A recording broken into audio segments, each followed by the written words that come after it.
김광덕 목사가 낭독하는 이덕주 교수의 한국교회 처음 이야기 17번째 시간입니다. 제목은 찢어진 휘장.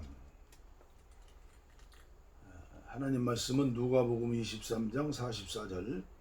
때가 제6시쯤 되어 해가 빛을 잃고 온 땅이 어둠이 임하매 제9시까지 계속하며 성소의 휘장이 한가운데가 찢어지더라. 예수께서 큰 소리로 불러 이르시되 아버지 내 영혼을 아버지 손에 부탁하나이다 하고 이 말씀을 하신 후 숨지니라. 모든 복음서 기자들은 예수님의 십자가 사건과 성전 휘장이 찢어진 사건을 동시 사건으로 기록하고 있습니다. 하필이면 왜 십자가에서 예수님이 운명하시는 순간 성전 휘장 한가운데가 찢어진 것일까?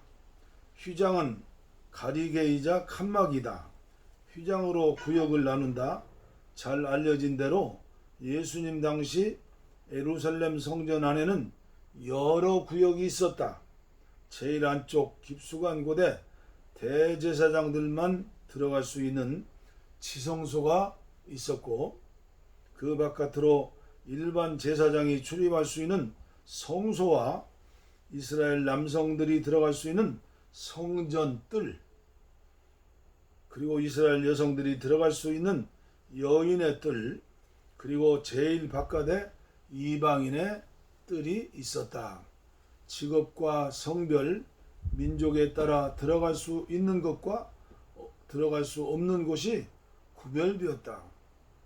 그 구별과 차이를 나타내는 것이 성전 휘장이었다.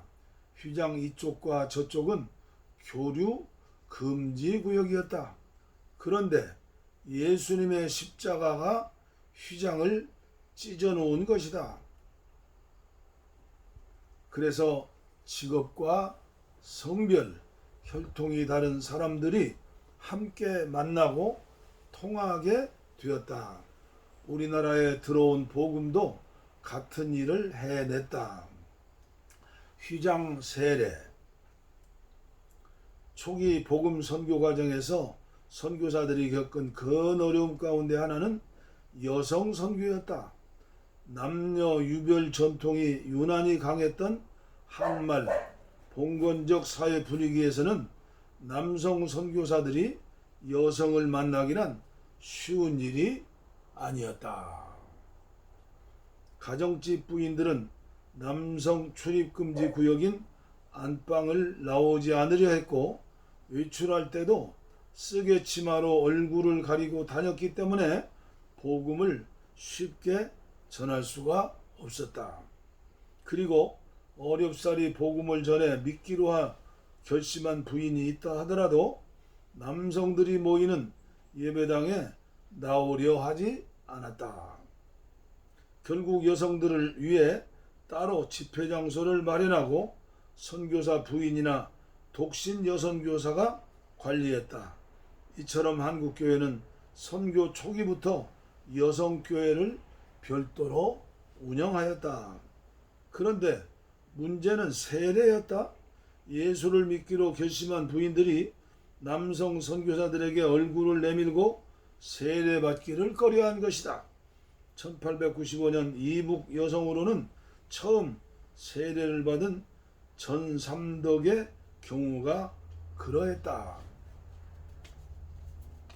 나는 세례가 어떻게 하는 것인지 모르거니와 우리나라 풍속에는 여자는 모르는 남자와 대면치 못하는 법이 있으니 어찌하여야 하리까 하고 물으니, 스크랜턴 선교사가 대답하기를 그러면 방 가운데 휘장을 치고 머리 하나 내놓을 만한 구멍을 낸 후 그리로 머리만 내밀 것 같으면 물을 머리 위에 얹어 세례를 베풀겠다고 하였다. 나는 그의 가르쳐주는 대로 하여 나의 작은 딸과 함께 처음으로 세례를 받았다. 1927년 승리생활의 9쪽에 나오는 글이네요. 이것이 유명한 휘장 세례다. 방 한가운데 휘장을 쳐서 여성과 선교사가 서로 보지 못하게 하고 휘장 가운데 머리 하나 내놓을 만한 구멍을 내서 그곳으로 내민 여성의 머리 위에 선교사가 물을 떨어뜨려 세례를 집행한 것이다. 이것이 전례가 되어 여성 세례는 한동안 이런 식으로 거행되었다. 휘장 세례는 분명 편법이었다. 방 한가운데에서 쳐진 휘장은 남녀 7세 부동석을 되뇌며 남녀 차별을 강조하는 봉건적 사회 구조를 상징한 것이었다. 그런데 이 휘장 한가운데 구멍이 났다. 비록 머리 하나 나올 만한 작은 구멍이었지만 구멍이 의미하는 바는 실로 엄청났다. 그것은 세례받은 여성들이 해낸 일을 보아 증명이 된다. 휘장 교회 안에서 이루어진 남녀 토론. 앞서 언급한 대로 한국 교회는 처음부터 남녀가 별도의 집회 장소에 예배를 드렸다. 감리교회의 경우 1887년 최초로 세워진 서울 정동교회도 영아소동 1888년을 겪고 난 후부터 남자는 아펜셀라 사택이나 배제학당에서, 여자는 스크랜턴 대보인 사택이나 이화학당에서 예배를 드렸다. 이렇게 10년 가까이 예배를 드리다가 독자적인 예배당 건물을 마련하게 되었는데 그 동기를 만든 것이 여성들이었다. 1895년 무렵 이화학당에 모이던 여성도들이 한 지붕 아래 남녀가 함께 예배드릴 수 있는 공간을 마련하자고 발의하면서 머리카락을 잘라 건축원금을 모으기 시작했다. 당시 머리카락은 여성들이 돈을 마련할 수 있는 유일한 방책이었던 것이다. 그러자 남자 쪽에서도 동의하고 나섰고 선교사들도 적극 후원하여 1897년 10월 지금의 정동교회 문화재 예배당을 건축하였다. 한국 개신교 최초의 서양식 예배당 건물로 기록되는 이 예배당이 마련하면서 비로소 정동교회는 10년 만에 자체 건물, 그것도 남녀가 함께 예배드릴 수 있는 넓은 공간이 생긴 것이다. 비록 예배당 한가운데 휘장을 쳐 남녀 자리를 구별하였지만 휘장이 철거된 것은 1910년대이다. 한 지붕 안에서 남녀가 함께 예배드린다는 사실만으로도 여성들에겐 감격적이었다. 당시 여성들은 남성과 같은 공간을 사용하는 것만으로도 남녀 평등을 이뤘다고 인식하였다. 1897년 12월 31일 정동교회 예배당 봉헌을 축하하는 행사로 교회 청년회가 토론회가 열렸다. 토론 주제는 여성을 교육하고 동등하게 대하는 것이 가냐였다. 청년 회원들이 가부 양편으로 나누어 토론을 벌였는데 가편에 서재필과 조한규, 부편에 윤치호와 김현규가 연사로 나왔다. 아직은 여성 회원들이 연사로 나설 수 없는 상황이었다. 미국 시민권을 갖고 있던 서재필은 미국의 예를 들어 한국 여성들도 교육을 받고 사회활동에 나서야 할 것이라고 주장했다. 그런데 미국 유학을 하고 왔음에도 사상적으로 보수적이던 윤치호는 창세기 3장을 예로 들어 인류의 타락이 어디서 되었는가? 에덴 동산에서 선악을 알게 하는 나무 열매를 따먹은 하와 때문이 아닌가? 하며 여성교육은 타락만 조장할 뿐이라고 주장했다. 윤치호의 발언으로 토론 분위기가 부편으로 기울어지자 회중석에 있던 여성교인 한 명이 소리쳤다. 하와가 비록 죄를 지었으나 마리아가 아니었으면 예수께서 어찌 세상에 오셔서 죄를 대속하였으리요. 하와만 보지 말고 마리아도 보시오. 이것이 남성들을 향한 여성의 외침이었다. 이후 토론회는 남녀회 중 쌓여 난상 토론으로 이어졌다. 토론의 승패를 떠나 이날 토론회는 한국 교회사뿐 아니라 한국 근대 여성사의 중요한 의미를 지닌다. 여성교육과 남녀평등에 대한 최초 토론회였다는 점 외에 여성들이 처음으로 남성들 앞에서 자기 의견을 주장하였다는 점에서 더욱 그렇다.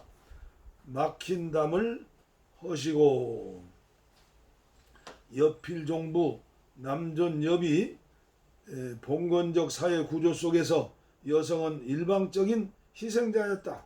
단지 여성이라는 이유 하나로 가정의 중요한 결정에서 소외당했다. 남성의 불이한 요구와 결정에는 예가 없었다. 남성들이 있는 자리에서 여성은 침묵을 강요받았다. 그런데 여성들이 입을 열었다. 여자는 교회에서 잠잠하라.